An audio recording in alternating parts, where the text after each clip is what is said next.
परम दयाल श्री ठाकुर जी के छह चरणों में मेरा कोटि कोटि प्रणाम। जगत जननी जगत लक्ष्मी श्री बड़ो माँ के चरणों में मेरा कोटि कोटि प्रणाम। परम पूज्य पाद भक्त प्रभा श्री बड़दा के चरणों में मेरा कोटि कोटि प्रणाम। परम पूज्य पाद श्री आचार्य दादा के चरणों में मेरा कोटि कोटि प्रणाम। परम पूज्य पाद श्री अविंदा के चरणों में कोटि कोटि प्रणाम एवं ठाकुर परिवार के सभी के चरणों में मेरा कोटि कोटि प्रणाम। आज इस सत्संग में उपस्थित ठाकुर जी के पुत्र पानीधारी कर्मीगण, इष्ट प्राण दादा माताएं, सभी को जथाबद्ध स्थान पर मेरा आनंदित जय गुरु प्रणाम और ढेर सारा प्यार। प्रत्येक दिन की भांति ये जो एक परिदृश्य और परिवेश समावेश का सृजन होता है, समस्त विश्व भर से सभी भक्त जनों का एक माला में फूल जैसे गुथकर एक शोभा बढ़ाती हैं, ठीक उसी प्रकार से ये सब का मिलन महासंगम क्षेत्र में एक सुंदर भव्य दिव्य एक परिवेश का सृजन होता है और वहाँ पर गोता लगाने का हम सबको एक परम सौभाग्य प्राप्त होता है।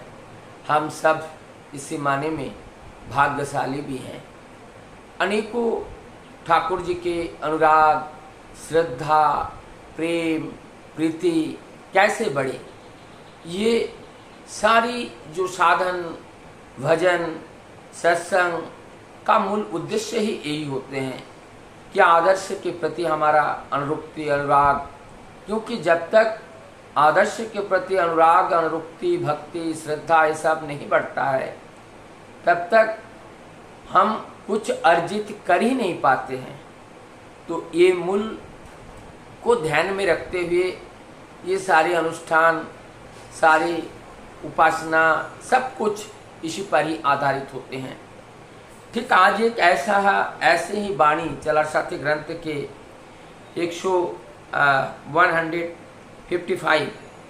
155 नंबर वाणी को लेकर के आज चर्चा इस विषय में हम लोग जानेंगे कि किस तरह से ये हम अपना ठाकुर जी की बात को जीवन में अपना पा रहे हैं और उनकी उस आदर्श अनुरुक्तिता से हमारे जीवन में क्या परिवर्तन आता है और कैसे हम उनको ग्रहण कर सकते हैं। तो इस शिक्षा के ऊपर कई सारे वाणियाँ विगत दिनों से चल रही हैं।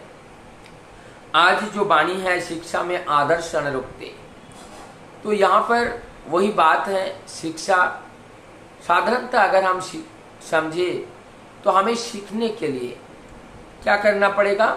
आदर्श, यहाँ पे आदर्श में अनुरुक्ति, अनुरुक्ति का मतलब होते हैं उनके प्रति अनुराग, उस आदर्श के प्रति अनुराग होना चाहिए, आदर्श के प्रति हमारी श्रद्धा होनी चाहिए, आसक्त होना चाहिए, अर्थात आदर्श ही हमारा ईप्सित है, प्रिय परम है और आदर्श ही हमारे जीवन का सर्वस्व है, आदर्श ही हमारे प्राण हैं, आदर्श ही हमारी जीवन है, आदर्श ही हमारी ऊर्जा पुंज है, आदर्श ही हमारा गाइडर है, आदर्श हमारी पथ प्रदर्शक हैं, आदर्श हमारी जीवन सर्वस्व हैं, आदर्श ही जीवन के सब कुछ हैं और आदर्श ही प्राण हैं। उनके बिना जीना, इस जीवन की कल्पना ही नहीं किया जा सकता है। जैसे पानी के बिना मछली, वायु के बिना जीवन, और ठीक इसी प्रकार से आदर्श के बिना जीवन ये शून्य होता है। तो ये जो यहाँ पर कहा गया, जो बता गया, जो आदर्श अनुरुक्ति, अनु का मतलब होते हैं अनुकरण करना, पीछे पीछे उनको पीछे पीछे धारण करते हुए, अवलोकन करते हुए, ऑब्जर्वेशन करते हुए, अर्थात यहाँ पे हम कह सकते हैं आदर्श एज ए टूल्स, एक ऐसे माध्यम है, एक ऐसे साधन है और एक लिविंग साधन है। कोई टूल्स तो उसमें तो अगर कोई ऐसे जागतिक साधन है तो उस साधन में जब कोई व्यक्ति उसमें इंटरेक्ट नहीं करते हैं तो उससे हम कुछ जान नहीं पाते हैं।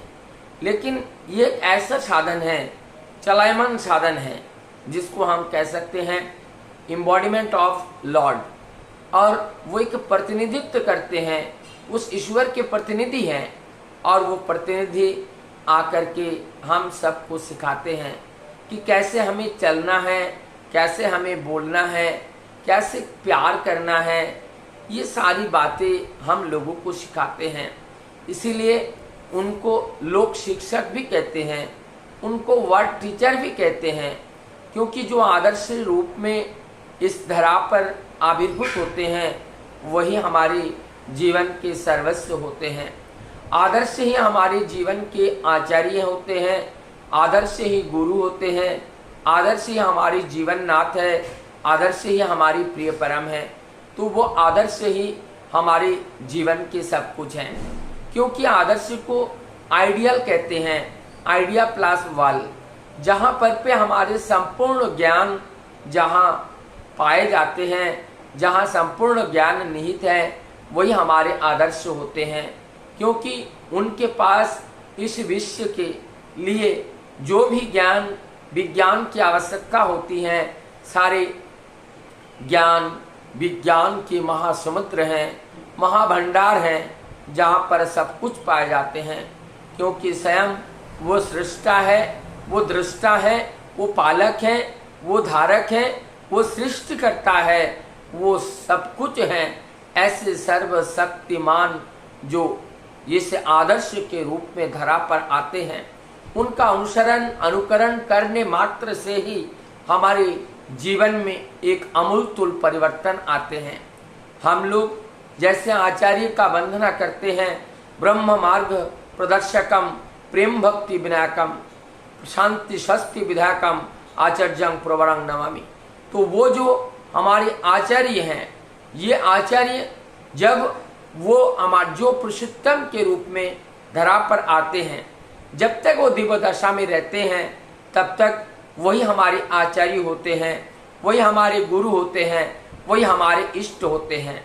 और आपकी बार उनका ये पार्थिव देह ना रहने के बावजूद भी उन्होंने दया करके उन्हीं के ही अनुरूप एक आचार्य के रूप में हम सबको दे करके गए हैं।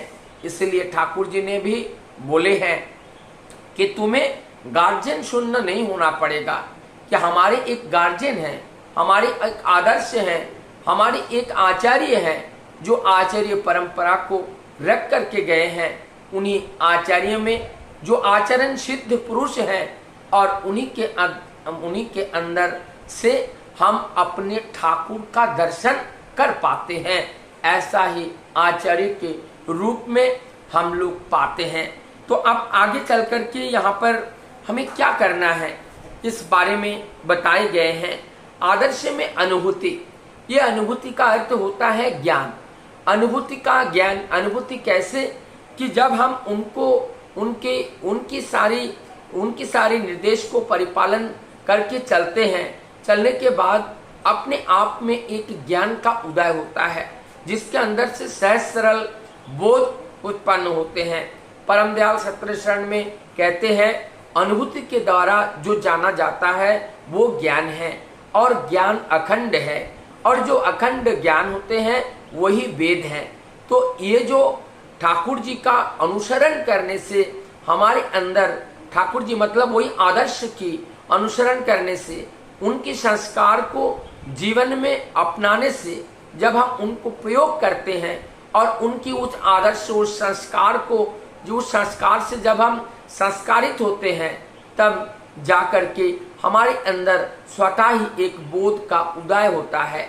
जैसे हमने गुड़ खाया तो गुड़ हमें लगा ये मीठा है या कड़वा है, हमें पता चला गुड़ कड़वा है।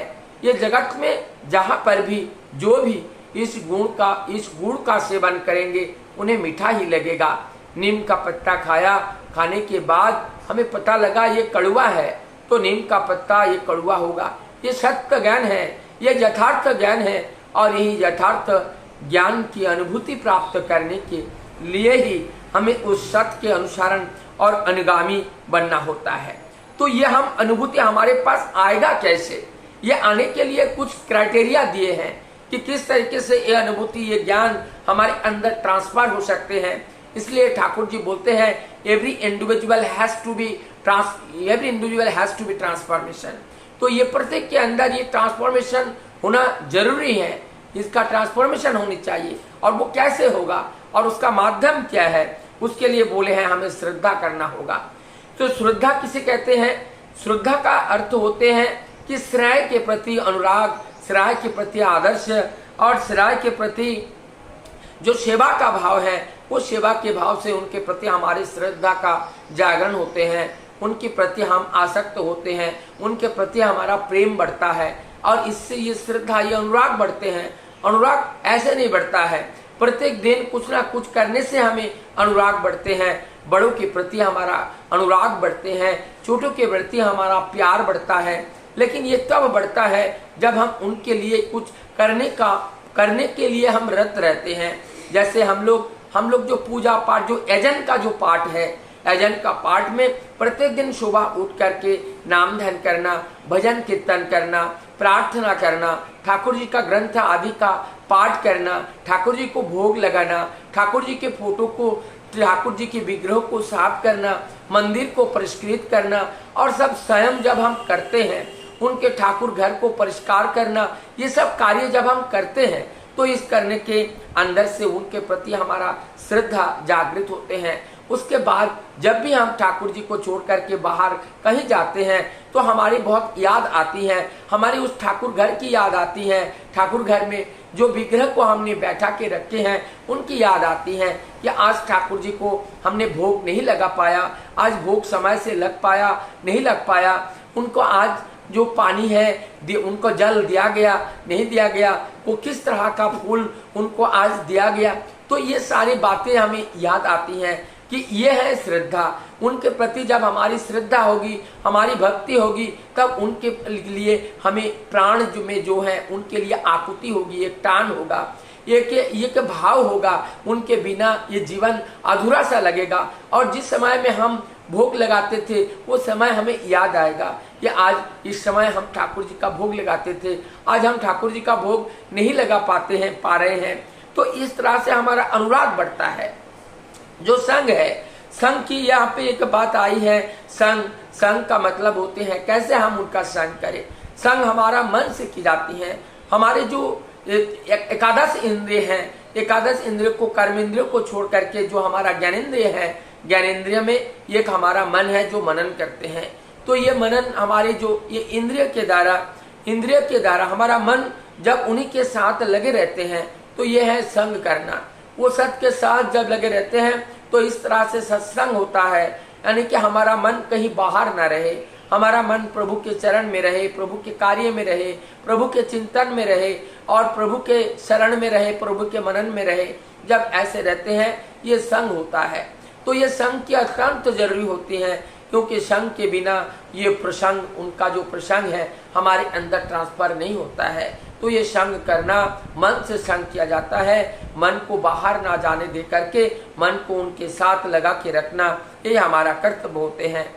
अब प्रश्न है, प्रश्न का मतलब है ये अपने मन में जब हमारी प्रश्न आती है और ठाकुर जी का संग हम करते हैं, हमारी प्रश्न का उत्तर भी सब कुछ ठाकुर जी के साथ हमें मिल जाती हैं। वो स्वयं ही हमें बता देते हैं, सब कुछ हमें बता देते हैं। क्योंकि जब हम उनके हम पूजा करते हैं, उनका संग करते हैं, तो उनको हम जीवंत मान करके करते हैं और उस जीवंत में सारी उत्तर हमें मिल जाती हैं। उत्तर ऐसे मिल जाती हैं, दिन भर जब हम कोई कार्य करके ठाकुर जी के पास आकर के बैठते हैं, अगर कोई गलत काम हम कर देते हैं, लगता है ठाकुर जी हमारे प्रति कितना क्रोधित हैं, बड़दा कितने क्रोधित हैं, हमारी माँ कितने हमारे ऊपर क्रोधित हैं। और जिस दिन हम अच्छे कर्म करके आते हैं, कितने कोमल नयन से हमारी तरफ देखते हैं, माँ भी देखते हैं, बड़दा भी देखते हैं, आचार्य देव भी देखते हैं। तो हम क्या कर रहे हैं, क्या नहीं कर रहे हैं, और क्या अच्छे कर रहे हैं, क्या बुरा कर रहे हैं, और उनका रिफ्लेक्शन हमें परमपिता से मिल जाते हैं। और हमारी मन में कोई अगर प्रश्न भी आए, वो प्रश्न का जागरण भी उत्तर के रूप में हमें मिल जाता है। और इसमें केवल जरूरत होती है हमें श्रद्धा का, और भी हम जो प्रश्न का उत्तर हम पाना चाहते हैं, उनके इतने बड़ा साहित्य है, ये साहित्य के अंदर उन्होंने सब कुछ दे रखे हैं और उनके अंदर हम सब कुछ प्राप्त कर सकते हैं। तो ये हमारे एजेंट का पाठ है। हम इस एजेंट के अंदर हम सब कुछ जानने का प्रयास करेंगे और जानने के अंदर से ही हमारी ज्ञान का वर्धन होगी, और उस ज्ञान वर्धन के अनुरूप ज्ञान को लेकर जब हम कार्य करेंगे तब हमारी अनुभूति का भी वर्धन होगा। और उसके बाद आते हैं सेवा, और ये सेवा तो ऐसी है, सेवा हमें सीखने की बहुत जरूरी है।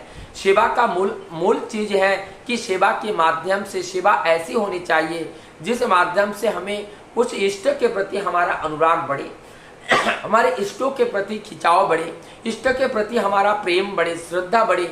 अगर ये सब चीज नहीं बढ़ रहा है तो वो सेवा नहीं हो रहा है। सेवा का मूल उद्देश्य ही होते हैं कि हमारे उस इष्ट के प्रति हमारा अनुराग बढ़ना। सेवा के बाद आते हैं जो व्यवहार करना। व्यवहार हम अगर साधारण समझे कि हम अपने कपड़े सिलाते हैं, फिर हम उसे क्या करते हैं, पहनते हैं, गंदा हो जाते हैं उसको परिष्कृत किया जाता है, फिर पहनते हैं।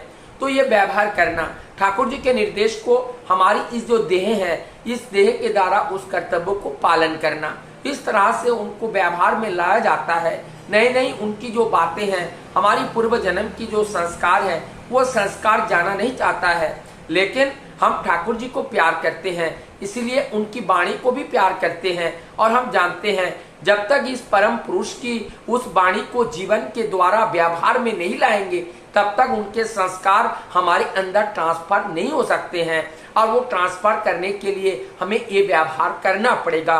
तो इस तरह के व्यवहार जब हम करते हुए चलते हैं, तब धीरे धीरे उनकी वो संस्कार, उनकी वो गुणावली सब हमारे अंदर ट्रांसफर होता है। उसके बाद आते हैं उपासना।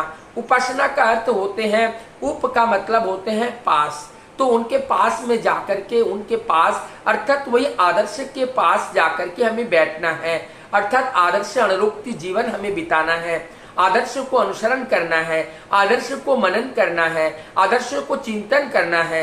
आदर्श को अनुसरण, मनन, चिंतन और उनके दिए हुए निर्देश को हमारी देह से जब तक हम पालन नहीं करते हैं, तब तक उपासना नहीं होते हैं। उपासना ये नहीं है कि हम दिन भर भूखे रहे, हमारा उपासना हो गया। हम कुछ खाए ना खाए वो माने नहीं रखता है, माने रखता है हमने अपने आदर्श को, बात को कितना हम अपने जीवन से पालन किए हैं, ये माने रखते हैं, ये उपासना है। आप कहते हैं कि उपासना के द्वारा हमें अनुभूति का जो प्रकाश है, ये सब कुछ करने के बाद हमारे अंदर एक अनुभूति का जागरण होते हैं, और उस अनुभूति का जागरण, वो ज्ञान का जागरण जब होते हैं, उस ज्ञान को लेकर के हम अनुभव करते हैं, अर्थात हमारे अंदर एक बोध का उदय होता है, और उस बोध से हम अनुभव करते हैं, और उस अनुभव के माध्यम से हमें क्या करना चाहिए, क्या नहीं करना चाहिए, इसका बोध भी हमारे अंदर स्वतः ही उदय हो जाते हैं।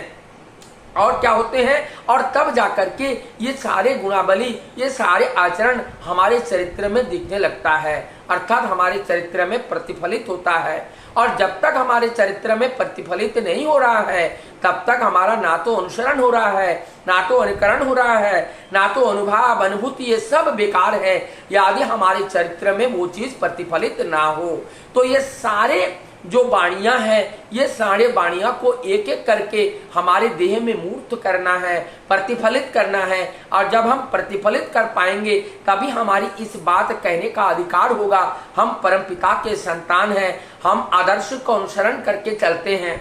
हम आदर्श का अनुसरण करके चलते हैं, केवल मुंह से कहने से नहीं होगा। जब उनकी बात को अपने जीवन में चरितार्थ कर नहीं पाएंगे, तब तक केवल बोलने से काम नहीं होता है, करने से होता है। और कैसे किया जाए, उन्होंने कितने सारे ये जो वाणी के अंदर जो क्राइटेरिया दिए हैं, ये सारे कार्य प्रणाली के अंदर ये सब कुछ जब हम करके चलेंगे, तो सदा ही उनका ये गुणावली हमारे अंदर वो प्रतिफलित होगा। और जब प्रतिफलित होगा, आप ठाकुर जी कहते हैं, तभी है वो वास्तव शिक्षा, जिसको साम्यक शिक्षा कहते हैं। ये साम्यक शिक्षा का अर्थ होते हैं कि यहाँ पे कोई चालाकी नहीं, यहाँ पे कोई कपटता नहीं, कि बाहर की शिक्षा दिखाने वाला शिक्षा और अंदर कुछ और शिक्षा। हम ऐसे शिक्षा प्राप्त प्रभु से नहीं करते हैं। हमारी शिक्षा जैसे हमारा अंदर होगा, वैसे हमारा बाहर होगा, उसी को साम्यक शिक्षा कहते हैं। और ये साम्यक शिक्षा को ही वास्तविक शिक्षा कहते हैं। और ये वास्तविक शिक्षा के अधिकारी जब तक हम नहीं हो पाते हैं तब तक हमारे अंदर ना तो ज्ञान ना तो बोध कुछ भी हमारे अंदर प्राप्त नहीं होते हैं। केवल हमें ऐसा हल्का हल्का लगता है, परछाई की तरह कुछ है, लेकिन हमारे वास्तव में वो ज्ञान की अनुभूति नहीं होती है।